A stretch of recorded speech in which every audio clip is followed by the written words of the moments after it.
All right, we're sitting here in the heart of Hendrick Motorsports, right smack dab in the middle of the museum with Chase Elliott.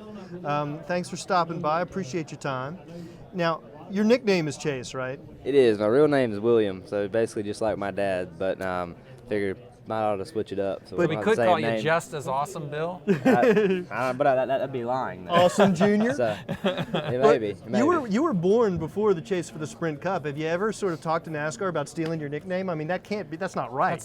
No, it's not. They took it from me, and I don't really know how to feel about that. You know, maybe one day I'll be in it. You know, that'd be pretty cool. But there you go. Yeah, that's okay. I mean, they didn't ask for permission either. So. You know, that's all right. Somebody get Mr. Helton on the phone. It's we all gotta right. Talk to him about stealing this man's nickname. I was reading over some of your stats, and the one that jumped out at me is your win at North Wilkesboro, first race back where they reopened that track. Now, had you watched your dad run there? No, I hadn't. That was we kind of went up there. Went up there for a test actually a few weeks before, and just kind of went up there blind. Really had no idea what to expect. Nobody had raced there in so long. The racetrack's absolutely, it is the definition of worn out. I mean, it's... that means we're not the definition of worn out. I thought that was there you go. It's crazy. It's so rough on tires, and you know, just like they said it was back in the day. So apparently it hasn't changed a whole lot. So that was cool to go back and be a part of that race. That was a great win for us. Yeah. Now, I mean, you're the son of a legendary race car driver. You come to one of the most successful race teams. Like, that wasn't enough pressure. Now you've signed on to Hendrick Motorsports. So you're just doubling up the pressure there. Well, I mean, a lot of people say that, but realistically, I mean, if I go out and if I do the best I can do, that's all I can ask for. So that's what I try. That's what I strive for. You know, week in and week out. And you know, like I said, if I go out and I do the best job I can do, then I'll be satisfied.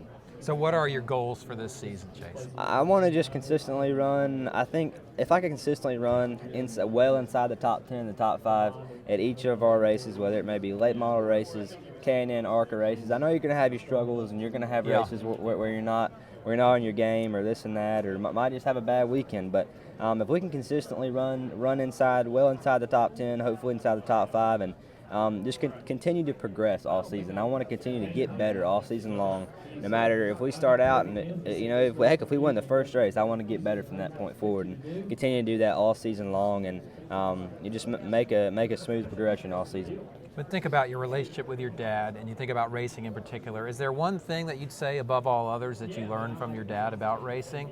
I don't think there's one thing I could say. The fact when he goes to the racetrack, how much he's helped me in the past, and you know, he spotted for me a lot when I was racing late models, and that helped me a lot. So I don't think there's really one thing. Him going to the racetrack is just a big help in general, and that's something that you definitely can't trade. Do you feel like you have a similar style to him, or are there clear differences in your mind about how you guys approach it? I think so, but it's kind of hard for me to say yes or no because I was so little whenever he was racing full time for Evernham, and you know, and obviously before that I was, you know, when he won the championship, I wasn't even around yet. So you know, it's kind of hard for me to say if we have similar driving styles. I'd like to think so. People have said that in the past, and you know, I'd say, you know, there's a good chance we might. Yeah, so. if you had his driving style, you'd be probably all right. There are worse guys you could emulate. Now, do you have like have you and your dad and Mr. Hendrick developed like a 3-year plan or a 5-year plan? Do you know how you want to progress and what you want your steps to be over the next several years? Well, I know what I would like to do, and Dad and I and Mr. Hendrick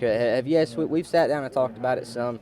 Our goal right now is to get through this season, run the K&N East schedule, a couple West races, some ARCA races, and then kind of take it one step at a time. Next year, I'm not going to be old enough to really do anything different, so kind of do the same thing again next year. But the following year is going to be the year with the question mark beside it. Because you'll be 18 at that point. I'll be 18, correct. And so you could run in trucks or if you want to do it. And that's going to be completely up to Mr. Hendrick, and that's going to just really depend on how this season goes, how next season goes, and what he feels like is the best step for me. And I'm going to be 100% supportive of whatever his decision is, and I just want to continue to grow our relationship and one day be driving in the Sprint Cup Series. So whatever he decides in 2 years, I'm going to be all for, and I'm just going to do my best from there forward. You're just putting yourself in Mr. Hendrick's hands. Those are pretty good hands to put yourself in. Well, for sure, and you know, he's definitely proved he knows what he's doing in the sport. He knows, that's for sure. You know, he does such a great job representing Hendrick Motorsports, and I'm just glad to be a part of it. I'm just glad to be a part of what he's got going on here. All right, Chase Elliott, development driver with Hendrick Motorsports, and of course, son of legendary NASCAR Sprint Cup racer Bill Elliott. Thanks, Awesome sir. Bill Thanks, Elliott. awesome Bill. Awesome Bill from Dawsonville. That's right. Thank you, sir. Rowdy.com. Say it like it is. Say what like it is? Rowdy.com.